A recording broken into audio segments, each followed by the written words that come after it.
ఈ లోకంలో చీకటి, బాధ, కష్టంతో నిండిన ప్రజలున్నారు. ఎందుకంటే మనమంతా పాపముచే ఓడించబడ్డాము. మోషే కాలంలో ప్రత్యక్ష గుడారంలో బలులను అర్పించేవారు. పవిత్ర జంతువులైన మేకలు, గొర్రెలు, ఎద్దులను అర్పించేవారు. ఆ బలి పశువు తల మీద చేతులు ఉంచుట ద్వారా పాపము దాని మీదకు బదిలీ అయ్యేది. దానిని వధించి దాని రక్తాన్ని తీసుకుని దానిని దహనం చేయుట ద్వారా పాప పరిహారం జరిగేది. ఏదేమైనా ఇది తరతరాలుగా జరుగుతూ వచ్చింది. కానీ ప్రజల హృదయాలలో ఉన్న పాపానికి ముగింపు రాలేదు. అందుకే మేము మెస్సయ్యాను రక్షకుని కొరకు ఎదురు చూస్తూ ఉన్నాం. ఈ చీకటి నుండి పూర్తిగా మమ్మల్ని విమోచించి పాపాన్ని అంతం చేసే బాధ్యత యేసుపై మోపబడింది. యేసు యోర్దాను నదికి వెళ్ళి యాజక వంశంలో చివరి ప్రధాన యాజకుడైన బాప్తిస్మమిచ్చు యోహానును కలుసుకున్నాడు. యాజకుడు మరియు గొర్రె పిల్ల కలుసుకున్నారు. బాప్తిస్మమిచ్చు యోహాను యేసు తలపై తన చేతులను ఉంచాడు. ఆ ఘట్టంలో అద్భుతమైన ఒక పరిమాణం చోటు చేసుకుంది. లోక పాపము దేవుని గొర్రె పిల్ల అయిన యేసుపై మోపబడెను. మరునాడు యోహాను యేసును చూస్తూ బిగ్గరగా, ఇదిగో లోక పాపమును మోసుకుని పోవు దేవుని గొర్రె పిల్ల అని ప్రకటించాడు. చీకటి రాజ్యాన్ని అంతం చేయటానికి యేసు మన పాపములన్నింటినీ మోసుకుని కల్వరీ మార్గం వైపు వెళుతున్నాడు. ఆయన అద్భుతాలు చేశాడు. రోగులను స్వస్థతపరిచాడు, మృతులను లేపాడు, సముద్రాన్ని నిమ్మలపరిచాడు. కానీ వీటన్నిటి నిమిత్తం ఆయన మన దగ్గరకు రాలేదు. ఆయన నిత్య విమోచనను మనకు అనుగ్రహించుటకు వచ్చాడు. మరియు ఆ సమయం ఇప్పుడు ఆసన్నమైంది. ఆయన మన అపరాధముల నిమిత్తం అప్పగించబడి మనము నీతిమంతులుగా తీర్చబడుటకై లేపబడి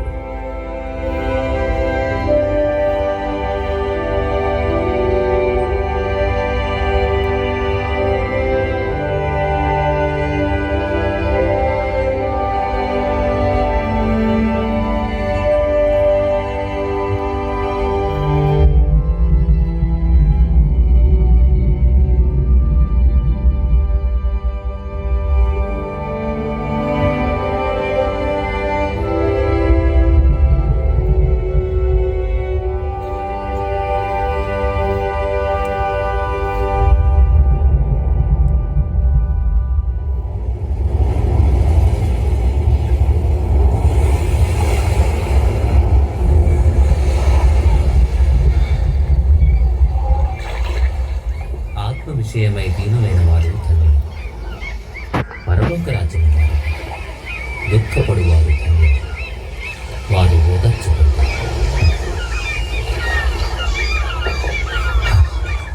నా జీవితం అంతా చేపలు పడుతూనే బ్రతికాను. కానీ ఏం లాభం? కొంతమందికి ఇది కలిసి రాదనుకుంటా. మనుష్యుడు రొట్టె వలన మాత్రమే కాదు, కానీ దేవుని నోట నుండి వచ్చు ప్రతి మాటల వలన జీవించును. మారు మనసు పొందుడు, పరలోక రాజ్యము సమీపించి ఉన్నది.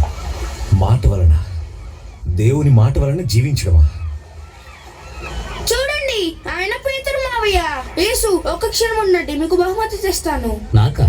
కృతజ్ఞతలు యాకోబు. ఇప్పుడు వచ్చేస్తాను. పేతురు మావయ్య, పేతురు మావయ్య, మీరు చేపలు పట్టారా? చాలా పెద్ద చేప నాకు ఇస్తాను మాట ఇచ్చారు కదా. నన్ను క్షమించు యాకోబు, మరోసారి నీకు చేపలు పట్టి తెస్తాను. ఆంధ్రే మావయ్య, మీరు అప్పుడే అన్ని చేపల్ని అమ్మేశారా? ఈ రోజు అమ్మడానికి ఏమీ లేదు యాకోబు. నేను నా చేపను యేసుకి ఇవ్వాలనుకున్నాను. యేసుకా? నేను నమ్మలేకపోతున్నాను. రాత్రంతా అక్కడే ఉన్నావు. నీకేమైనా జరిగిందేమోనని భయపడ్డాను. ఏం కాలేదు. కావాలంటే నువ్వే చూడు. ప్రతిసారి పట్టగలమని కాదు కదా. పడవ అద్దె పన్ను కట్టడానికి మనం చేపలు పట్టడం చాలా అవసరం. నీకు అర్థం కావటం లేదు. నిన్న చిన్న బాబుని చూసారా? వాడు ఆహారం లేకుండా ఒక్క క్షణం కూడా ఉండలేడు. చేయగలిగిందంతా చేశాం. ప్రాణాలను కూడా పణంగా పెట్టాం. మీ వద్ద చేపలేమైనా ఉన్నాయా? క్షమించండి, ఈరోజు మేమేమీ పట్టుకోలేకపోయాం. మీ పడవను లోతుకు నడిపించండి. ఇప్పుడే చెప్పాను కదా, ఈరోజు చేపలేవి లేవని. ఎంత లోతుకు వేసినా ఏమీ లేవు అక్కడ. అయ్యా, మేము మా వలను నీటిలో అన్ని వైపులకు విసిరాము. చేపలు పట్టడం గురించి బహుశా మీకు పెద్దగా తెలిసి ఉండదు. బోధకుడా, మేము రాత్రంతా శ్రమించాం. ఇటు చూడండి. అయినా కూడా మేమేం పట్టుకోలేదు. అయినప్పటికీ మీ మాట ప్రకారం నేను వెళ్తాను. వెళ్తావా? నువ్వు నిజంగా మళ్ళీ అక్కడికి వెళ్తున్నావా? నేను లేకుండానా? నువ్వు కూడానా?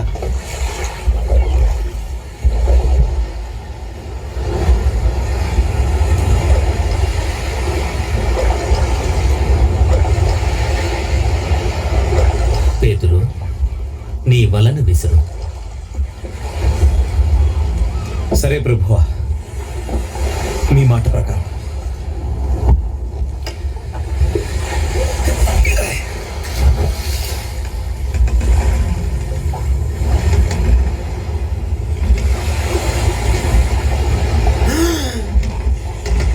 చేపలు!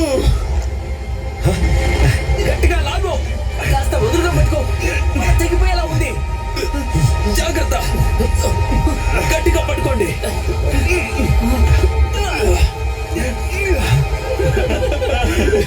చేపలన్నీ ఎక్కడి నుంచి వచ్చాయి అసలు?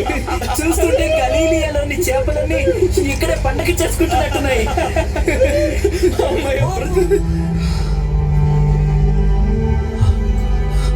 మీరెవరు? ప్రభువా, నా నుండి దూరంగా వెళ్ళండి. నేనొక పాపాత్ముణ్ణి. పేతురు, నన్ను వెంబడించు. నిన్ను మనుషులను పట్టే జాలరిగా నేను చేస్తాను. నా ప్రభు, మిమ్మల్ని వెంబడిస్తూ ఎక్కడికైనా వస్తాను.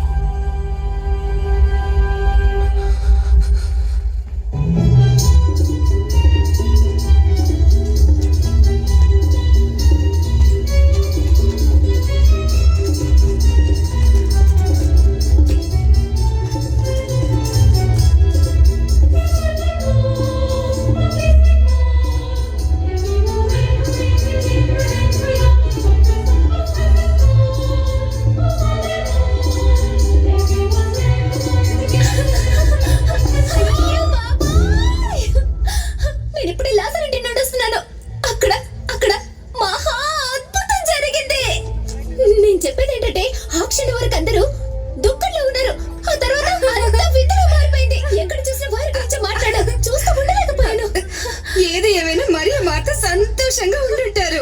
నా ఉద్దేశం, వారి సోదరుడు చనిపోయి బ్రతికాడు కదా. సరిగాని అతను నిజంగా చనిపోయాడని నీకెలా తెలుసు? హే, నా భర్తే అతన్ని పరీక్షించాడు మరియు ఆయనే ప్రేత వస్త్రాలతో చుట్టింది. ఓ అలానా? అలా అయితే యేసు ఎలా తనను బ్రతికించింది నీ భర్త చెప్పగలడా? అప్పుడు ఆకాశంలో అలా ఒక మెరుపు మెరిసింది. అది సరిగ్గా సమాధి పైనే మెరిసింది. అప్పుడు లాజరు గాలిలో ఎగురుతూ బయటకు వచ్చాడు. లేదు, అది కాదు అక్కడ జరిగింది. యేసు లాజరు బయటికి రా అని మాత్రమే అన్నారు. అప్పుడు లాజరు ఆ మాట ప్రకారం సమాధి నుండి బయటికి వచ్చారు. యేసా? బాబు, ఈ అర్థం పర్థం లేని మాటలు మేము నమ్ముతాం అనుకుంటున్నావా? నేను నిజమే చెప్తున్నాను. ఆయన అక్కడ ఉన్నారు. అదిగో అక్కడ. యేసు అక్కడ ఉన్నారు. సరే సరే సరే సరే, ఆగండి ఆగండి ఆగండి ఆగండి ఆగండి ఆగండి, దయచేసి ఆగండి. ప్రభువా, ఇటువైపు. కృతజ్ఞతలు కృతజ్ఞతలు. రండి ప్రభువా, రండి ఇటువైపు రండి. ఆగండి. మీరు యేసుకి శిష్యులా? నా చెల్లెలు చాలా రోజుల నుంచి మంచం మీదే నేను పడింది. యేసుకు తెలియజేస్తాను.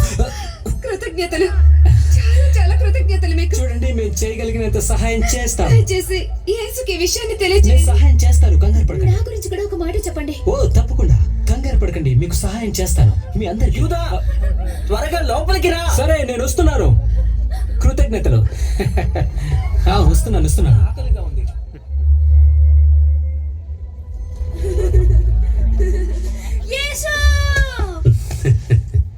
మెల్లిగా యాకోబు, ఆయనని తిననివ్వు. మరేం పర్వాలేదు. ఇదిగో దీన్ని తీసుకొని తిను. ఓ కృతజ్ఞతలు. యేసు, నేను పెద్దవాడిని అయ్యాక నేను కూడా నీ శిష్యుని అవుతాను. పిల్లలకి అన్ని కన్నవారి లక్షణాలే వస్తాయి కదా పేతురు. అందరూ సంతోషించండి. మార్త, ద్రాక్షరసం ఇంకొద్దిగా ఉందా? ఇదిగో ఇప్పుడే తెస్తాను. మరి ఎక్కడ ఇంత పని పెట్టుకుని ఆమె ఎక్కడికి వెళ్ళింది? ప్రభువా, ఇప్పుడు ఈ గ్రామంలో ఉన్న అందరికీ మీరెవరో బాగా తెలుసు. అవును, సరిగ్గా చెప్పాను. మరియా, ఇప్పటి వరకు ఎక్కడున్నావు? మరియా,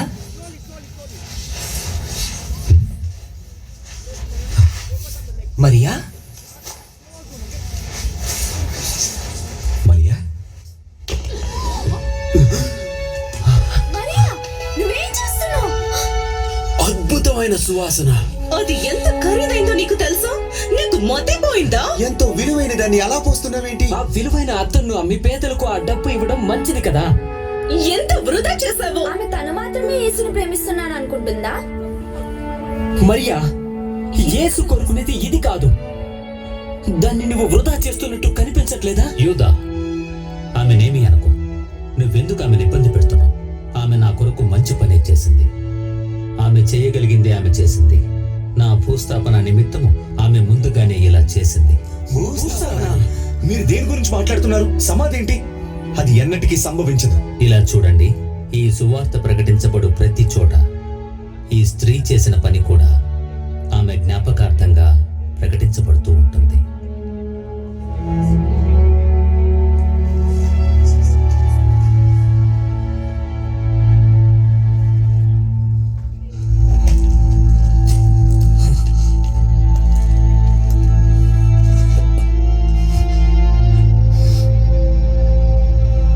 అసలు తప్పు చేసింది నేను కాదు, ఆమె దాన్ని వృధా చేసింది. స్వయంగా మనమే దాన్ని అమ్మి ఆ డబ్బుని పేదలకి ఇచ్చుండొచ్చు. నేను కేవలం సహాయం చేద్దాం అనుకున్నాను. దానిలో తప్పే ఉంది. పాదాలపై అత్తరును పోసి వృధా చేయడం కన్నా ఇది ఖచ్చితంగా మంచి ఆలోచనే. నేను ఏ తప్పు చెయ్యలేదు. యేసు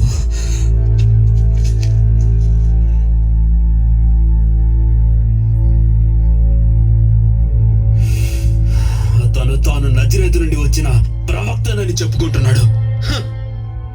అతనికి తెలీదా ప్రతిరోజు ఆజ్ఞలన్నీ పాటించాలని ఎంత ప్రయాసపడుతున్నామో?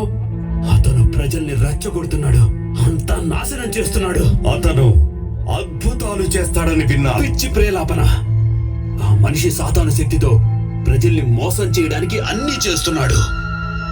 అతన్ని బంధించడానికి ఒక కారణం కావాలి. అతని శిష్యులలో కొద్ది మంది తనని ధైర్యంగా యూదుల రాజు అని పిలుస్తున్నారు. ఇక మనం ఏమీ చేయకుండా ఊరికే ఉండకూడదు. అతను ధర్మశాస్త్ర పునాదులను ప్రకటించేలా ఉన్నాడు. ఎవరక్కడ? అతన్ని బంధించండి. ఎవరు నువ్వు? మాట్లాడు. నా పేరు యూదా. నేను ఇక్కడ ఎవరిని ఇబ్బంది పెట్టడానికి రాలేదు. నేను యేసు శిష్యుడను. యేసు శిష్యుడవా? మాటల్ని చాటుగా వింటున్నా. లేదు, నేనేమీ వెళ్ళలేదు. ఈ యేసుకు చెందిన గూఢాచారిని చంపేయండి. వద్దు వద్దు, నన్నేమి చేయకండి. యేసు ఎక్కడున్నాడో నాకు తెలుసు. ఆగండి.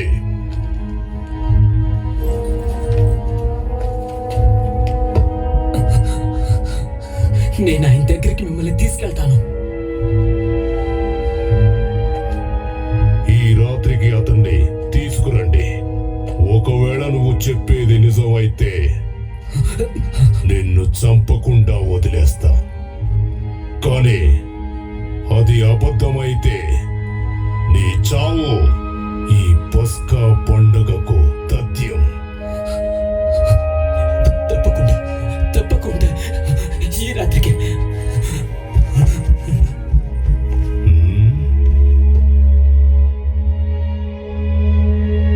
యేసు.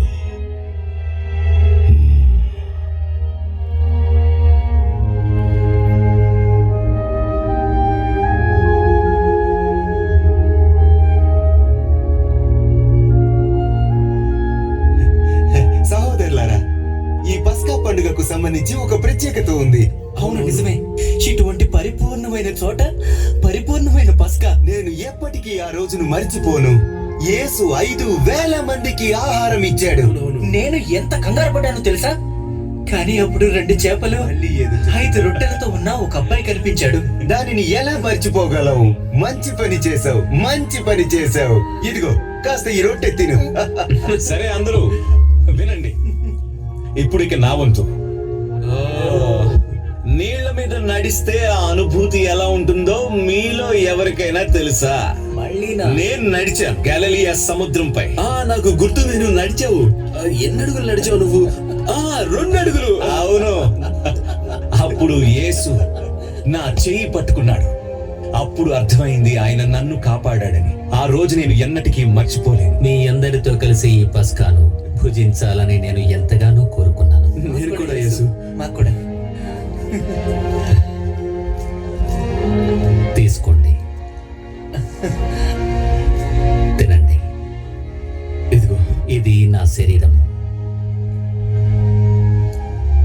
ఇది అనేకుల కొరకు చిందించబడుతున్న నా నిబంధన రక్తము.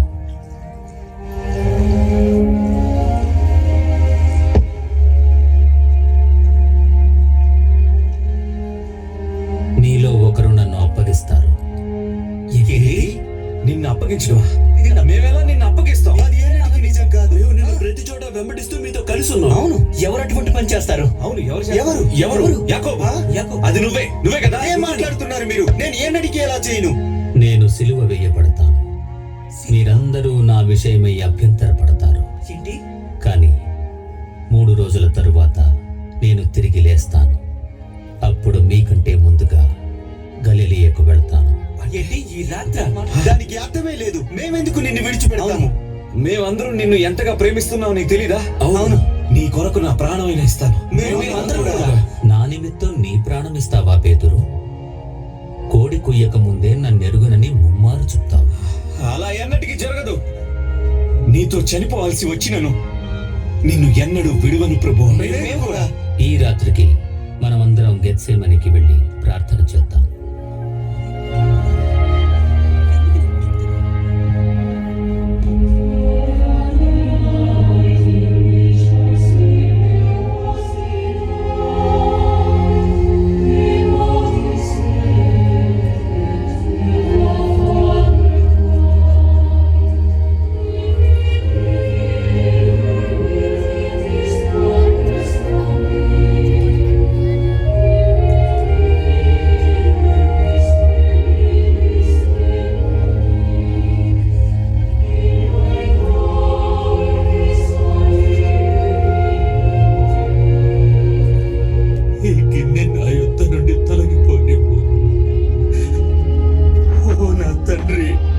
అయినను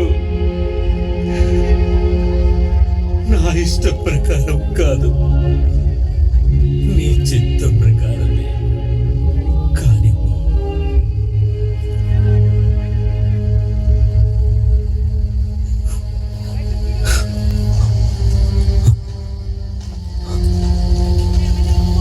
పేతురు, ఆంద్రేయ, యోహాను, ఇదిగో సమయం వచ్చేసింది. నేను పాపుల చేతికి అప్పగింపబడబోతున్నాను. అదిగో అక్కడున్నారు, చూడండి. నేను ఎవరిని ముద్దు పెట్టుకుంటానో ఆయన యేసు. ప్రధాన యాజకుడు. మీరు ఎవరిని వెతుకుతున్నారు? నజరేయుడైన యేసు. యూదా, నువ్వు చేయవచ్చినది చెయ్యి.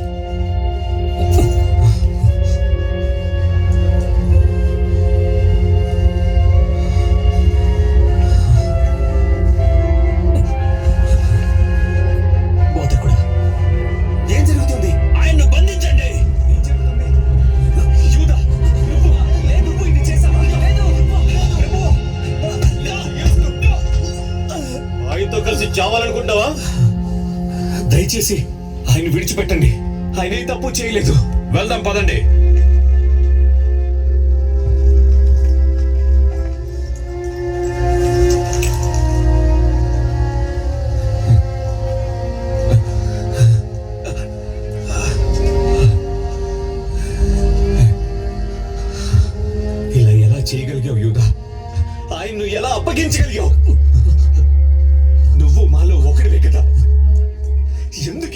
చేశావు?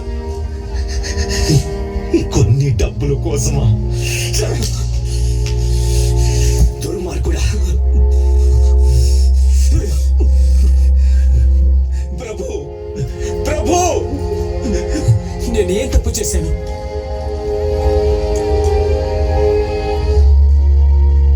లేదు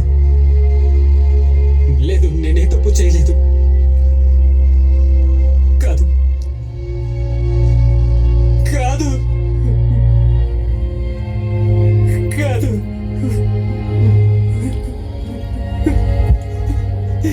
నా మూలంగానే యేసు, అయ్యో ఎంత పని చేశాను.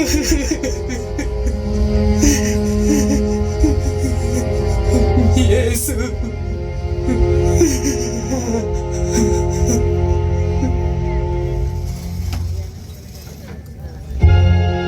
దేవుని కృప వల్ల మనం చివరికి పట్టుకున్నాం. గుర్తుందా? అతను మనల్ని సర్ప సంతానం అని పిలిచాడు. ప్రజలు అతన్ని ఇంకా వెంబడిస్తున్నారా? ప్రజలు మూర్ఖులు, వారికి వేరే మార్గం లేదు వాడి మాయలో మోసపోవడం తప్ప. కానీ ఇప్పుడు వారే అతన్ని మోసగాడని నిందిస్తున్నారు. ప్రజల్ని రెచ్చగొట్టడానికి మనం శాయశక్తులా ప్రయత్నించాలి. అందుకోసం మనం జనాల్లో ఇప్పటికే మనం మన మనుషుల్ని ఉంచాము. తను ఒక అబద్ధపు ప్రవక్త, దేవుని కుమారుణ్ణని చెప్పుకోవడానికి ఎంత ధైర్యం తనకి! యేసు క్రీస్తు ఇతను ప్రజలతో తనని తాను యూదుల రాజునని గొప్పలు చెప్పుకుంటున్నాడు. ఎంత ధైర్యం! ప్రజల్ని మోసం చేయడానికి దేవాలయాన్ని పడగొట్టి తిరిగి 3 రోజుల్లో కడతావా? తనని తాను దేవుని కుమారునిగా అందరితో చెప్పుకుంటున్నాడు. ఇంకా మనకి సాక్ష్యాలతో పనే ఉంది. అతను ఖచ్చితంగా మరణానికి పాత్రుడు. తను మోసం చేసిన అమాయక ప్రజల నిమిత్తము మరియు దేవుణ్ణి ఎదిరించినందుకు అతను ఖచ్చితంగా చనిపోవాల్సిందే. కాబట్టి ఈ దైవ దూషకుడికి సిలువ వేయాల్సిందే. ఇలా మళ్ళీ ఎన్నడూ జరగనివ్వకూడదు. నువ్వు ఏమి సమాధానం చెప్పవా?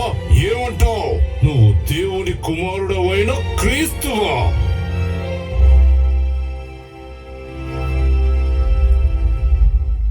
నీవు అన్నట్టే.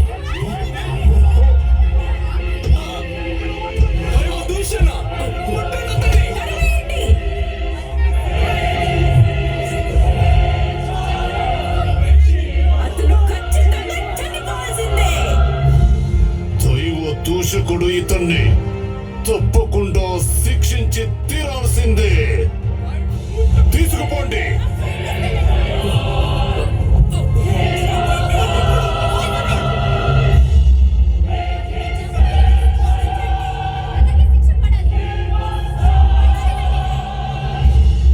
మనకిక సాక్షులతో పనే ఉంది. తీసుకువెళ్ళండి. ఇతను మనలందరినీ మోసం చేశాడు. వానితో పాపాలు క్షమించబడ్డాయని చెప్పడానికి ఇతనికి ఎంతో ధైర్యం. విశ్రాంతి దినమునకు ప్రభువా వ్యభిచార స్త్రీ పక్షాన నిలబడినప్పుడే నాకు తెలుసు తను మోసగాడని.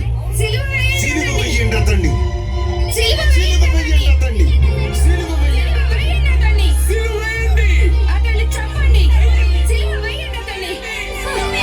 అతన్ని చంపండి. ఇతనిలో నాకు ఎటువంటి దోషము కనపడుటలేదు. నిజం కాదు. ఈ కొరకు నేను ఎవరిని విడుదల చేయాలని మీరు కోరుకుంటున్నారు?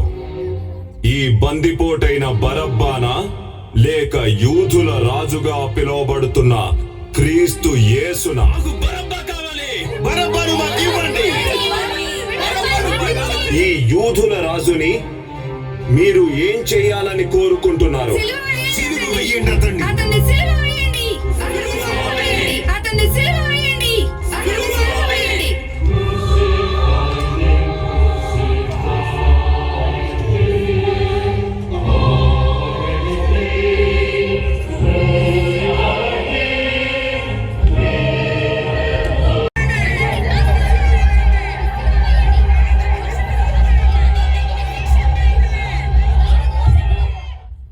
సిలువ వేయండి యేసునే. అలాగే కానివ్వండి.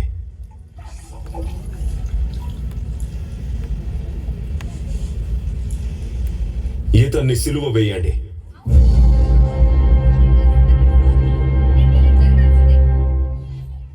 అపత్రికుడా, దైవదూషకుడా.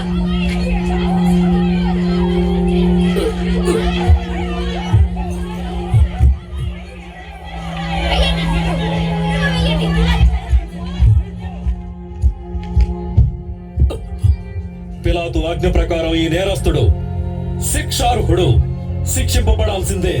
చిత్తం. ఘనత వహించిన రాజా, యూదుల రాజా, నీకు శుభము.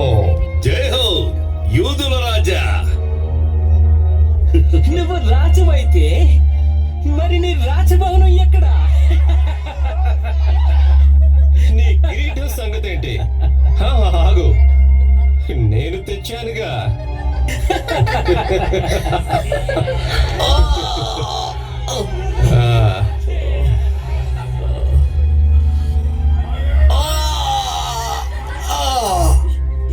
మహాప్రభు, దయచేసి ఈ అజ్ఞాని మూర్ఖత్వాన్ని క్షమించు.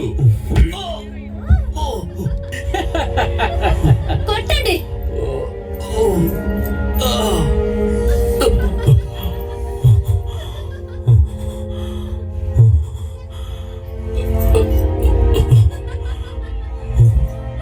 ఒకటి,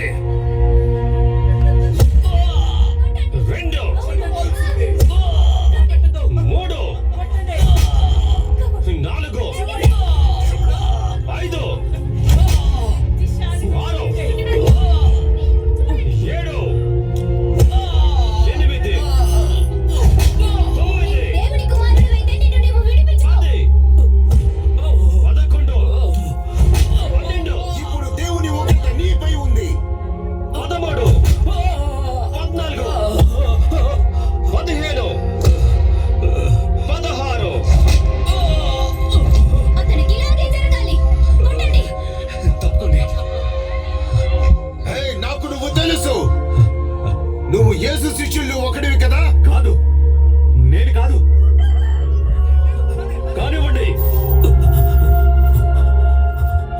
17,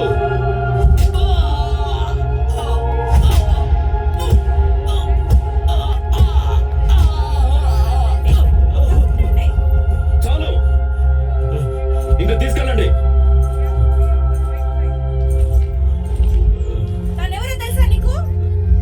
అవును, యేసుతో సీమోను ఇంట ఉన్న వ్యక్తి ఇతనే కదా? అవును, నువ్వు సరిగ్గా చెప్పావు. తాను యేసు శిష్యుడే. అవును. పేతురు. బంధించండి. ఇతన్ని కూడా కలిపి చంపేయండి. పొరపాటు పడుతున్నారు. నేను శిష్యుని కాదు. గెత్సేమనే తోటలో నేను ఇతన్ని చూశాను. వాళ్ళలో ఒకడితను.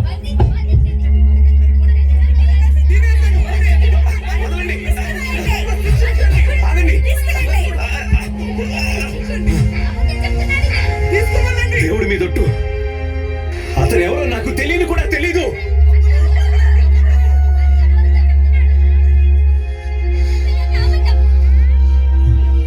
యేసు సిలువ వేయబడటం చూద్దాం రండి. పదండి వెళ్దాం.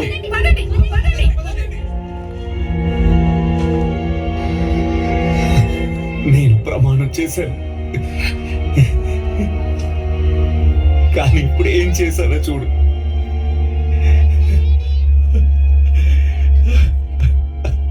ఆయన కళ్ళలోకి చూస్తూ చనిపోవాల్సి వచ్చినా సరే ఆయన్ను విడిచిపెట్టనని చెప్పాను. నిజంగానా? యూదాకు నాకు ఏం తేడా ఉంది? ఏమీ లేదు. ప్రభు, ప్రభు.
వరకు ఇదే గతి పడుతుంది.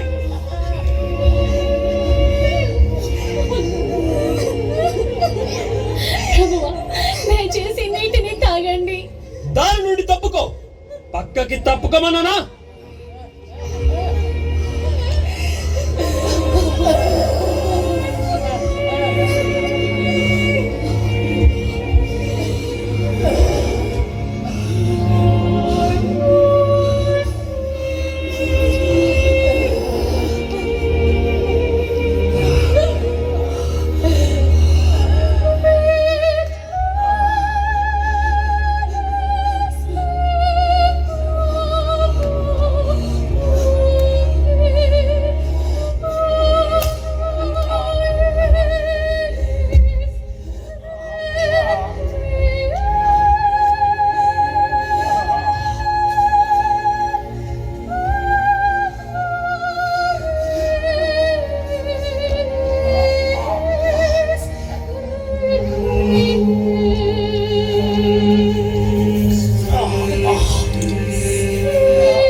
నీ చేతికి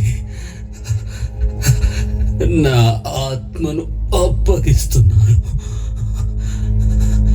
ఇదే ఇదే ఇదే సమాప్తమైనది.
నిశ్చయముగా అతడు మన రోగములను భరించెను, మన వ్యసనములను వహించెను. అయినను మొత్తబడిన వాణిగాను, దేవుని వలన బాధింపబడిన వాణిగాను, శ్రమనొందిన వాణిగాను మనమతనిని ఎంచితిమి. మన యతిక్రమ క్రియలను బట్టి అతడు గాయపరచబడెను, మన దోషములను బట్టి నలుగగొట్టబడెను. మన సమాధానార్థమైన శిక్ష అతని మీద పడెను. అతడు పొందిన దెబ్బల చేత మనకు స్వస్థత కలుగుచున్నది.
ప్రభువా,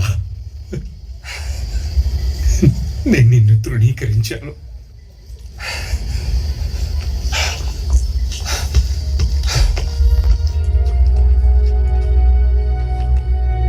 సైనికులారా, సమాధి దగ్గరకు ఎవరిని రానివ్వకండి, జాగ్రత్త. చిత్తం.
వచ్చేసేయాలి.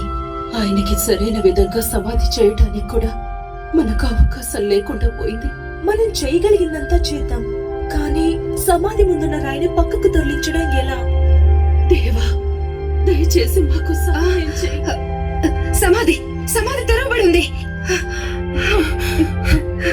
ఓ దేవా, ఇది ఎలా జరుగుంటుంది? భయపడకండి. సజీవుడైన వానిని మీరెందుకు మృతులలో వెతుకుచున్నారు? ఆయన ఇక్కడ లేడు, ఆయన లేచి ఉన్నాడు. 3 రోజుల తర్వాత తిరిగి లేస్తానని చెప్పిన మాట నిజమైంది. పదండి, వెళ్ళి మిగతా వారందరికీ చెబుదాం.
ఆయన మరణాన్ని జయించాడు.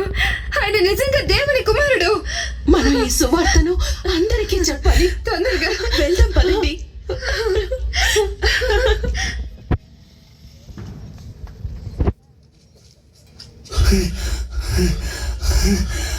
రండి, తొందరగా వెళ్దాం. చివరికి యెరూషలేం దాటొచ్చాము.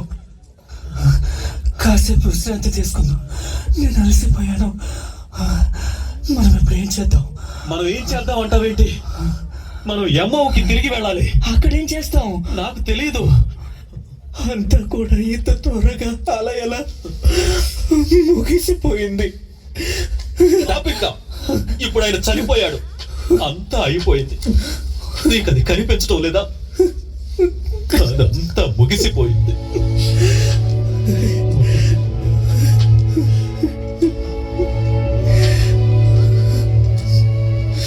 గుర్తులేదా నీకు? మనం కలిసి చూసిన ఆ అద్భుతాలన్నీ. ఆయన లేచి నీ పరుపెత్తుకొని నడువు అంటూ కేవలం మాట పలకడం ద్వారా యేసు ఆ వ్యక్తిని స్వస్థపరిచాడు. మరి సముద్రంలో తుఫాను సంగతి? ఆయన నీటిపైన నడిచాడు. ఆయన గుడ్డివారి కన్నులు తెరిచాడు. అవును, నాలాంటి దీనుడైన బుద్ధిహీనుడి కూడా యేసు ప్రేమించాడు. అయినప్పటికీ ఆయనను మనం వదిలేశాం. ఇప్పుడు పిరికి వాళ్ళలా మారిపోతున్నాం. మీలో మీరు ఏం మాట్లాడుకుంటున్నారు? ఎందుకంత విచారంగా ఉన్నారు? క్రీస్తు ఇలాగు శ్రమపడి తన మహిమలో ప్రవేశించుట అనేది అగత్యము కాదంటారా? వాగ్దానాన్ని గుర్తు చేసుకోండి. అవును, నిజమే. 3 రోజుల్లో తిరిగి లేస్తానని ఆయన చెప్పాడు.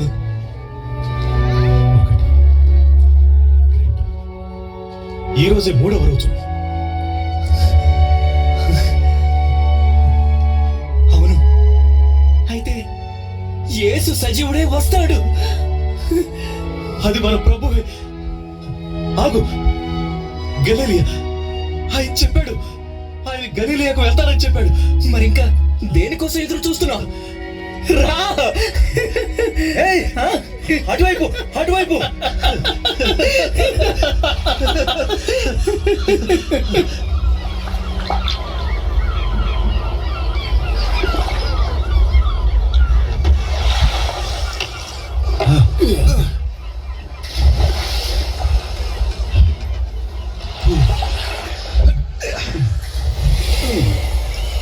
ఒకటి రెండు మూడు పడతాయంటావా?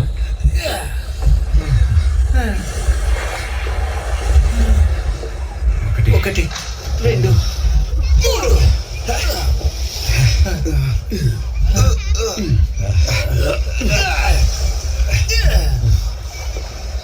ఈ చేపలతో మనకి పని అయ్యేలా లేదు.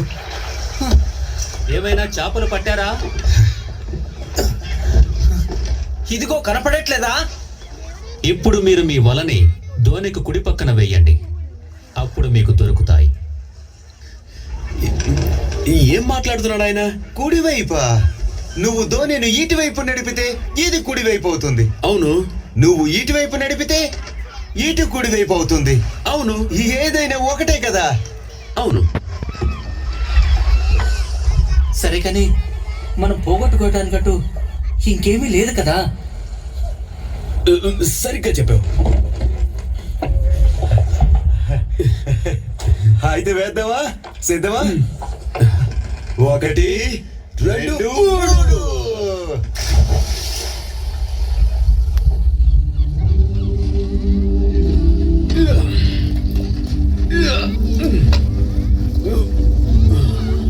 యాకోబు, ఎక్కడికి రా? ఏంటది? ఏంటది? ఎవరైనా గిల్లండి కాస్త. నేను కలగట్టున్నానేమో. పేతురు వెళ్తాం పదా. పేతురు, వచ్చి సహాయం చెయ్యి. అది యేసు.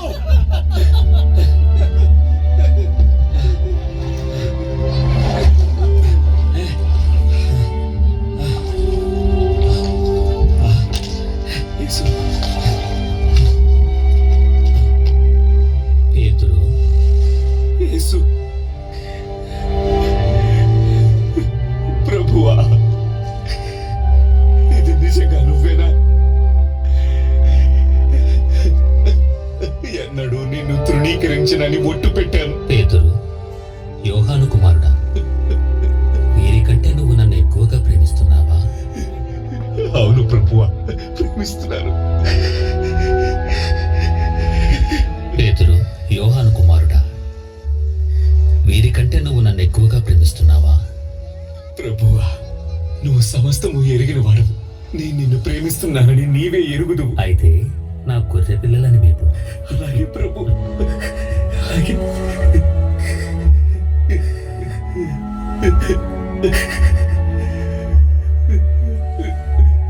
అది నిజంగా ఆయనే.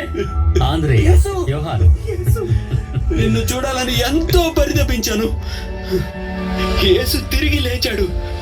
ఆయన సజీవుడై ఉన్నాడు. సీమోను, తోమా, మత్తయి. యేసు, నువ్వు బ్రతికి ఉన్నావా? మళ్ళీ ఎన్నడూ చూడమేమో అనుకున్నాం. ఎంతో భయపడ్డాం. నేనిక్కడ మీతో లేనా? ఓ దేవా, నీకు కృతజ్ఞతలు.